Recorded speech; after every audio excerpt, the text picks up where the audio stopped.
Amis téléspectateurs, bonjour et bienvenue sur Une Minute dans le Monde. Au Sénégal, la loi d'amnistie a été adoptée en Conseil des ministres mercredi soir. Elle avait été proposée lundi dernier lors de l'ouverture du dialogue national initié par le président Macky Sall pour tenter de trouver une sortie de crise que traverse le pays depuis l'annonce du report de l'élection présidentielle par le chef de l'État. Mais avant d'entrer en vigueur, cette loi doit encore être votée à l'Assemblée nationale. Pour cela, aucune date n'a été annoncée. Cette loi, qui a pour but d'apaisement, ne fait pas l'unanimité ni dans le camp de l'opposition ni dans celui de la majorité. En Conseil des ministres, le président du Sénégal a aussi annoncé qu'il recevra le rapport du dialogue national lors d'une audience prévue le lundi 4 mars, puis il saisira le Conseil constitutionnel pour recueillir son avis sur les recommandations du dialogue. Le gouvernement congolais et l'ONU ont entamé mercredi 28 février la première étape du désengagement de la mission des Nations Unies pour la paix, la MONUSCO, avec la base de Kamanyola près de la frontière burundaise dans le sud Kivu. La veille, les deux parties ont également commencé une mission dans cette région pour faire le point sur le retrait de cette mission en place depuis 1999. La première phase de ce retrait commence par la province du Sud Kivu.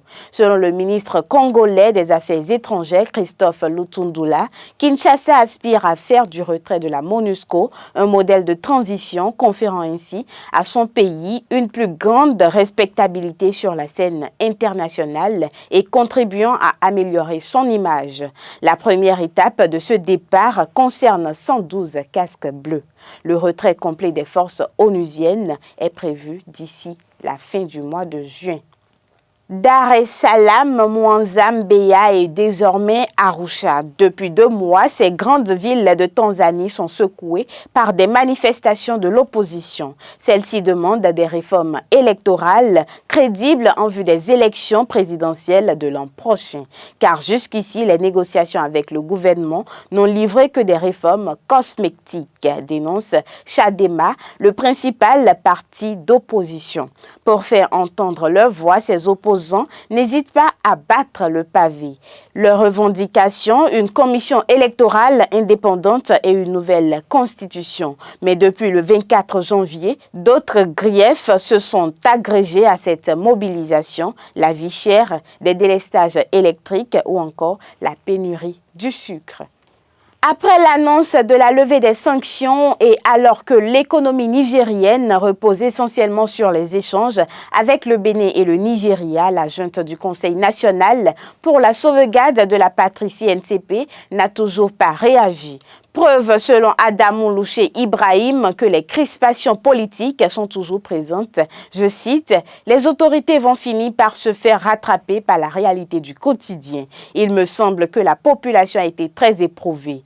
D'ailleurs, il y a des voix qui commencent à s'élever pour essayer de pousser les autorités à être un peu plus conciliantes et surtout d'accepter cette main tendue et d'essayer d'agir dans l'intérêt de la population qui n'attendait que ça pour essayer de reprendre sa vie quotidienne. » Fin de citation. Pour l'économiste nigérien, les autorités ne pourront maintenir ce statu quo très longtemps avec le Ramadan qui arrive dans une quinzaine de jours. Page sport pour boucler cette session d'information suite à une performance décevante lors de la Coupe d'Afrique des Nations CAN 2023 où le Cameroun a été éliminé en 8e de finale par le Nigeria. La Fédération camerounaise de football a pris la décision de ne pas renouveler le contrat de Rigobert Song, le sélectionneur des Lions indomptables. Le président de la FECAFOOT, Samuel Eto'o, a souligné que bien que Song ait apporté beaucoup à l'équipe, les résultats obtenus ne correspondaient pas aux attentes. Avec seulement 6 victoires en 23 matchs dirigés, le bilan de Song à la tête de l'équipe nationale a été jugé insuffisant. Malgré ses 137 sélections en tant que joueur, son passage en tant qu'entraîneur n'a pas répondu aux standards attendus par la fédération. La FECAFOOT a déjà entamé la recherche recherche de nouveaux sélectionneurs privilégiant un profil expérimenté, possiblement étranger avec une expérience significative en Afrique ou ailleurs. Des noms tels que celui d'Hervé Renard, actuel sélectionneur des Bleus, ont été évoqués tandis que la décision finale devra être validée par le président Paul Biya. Ce sera tout pour aujourd'hui. Merci de toujours préférer BLTV pour vous informer.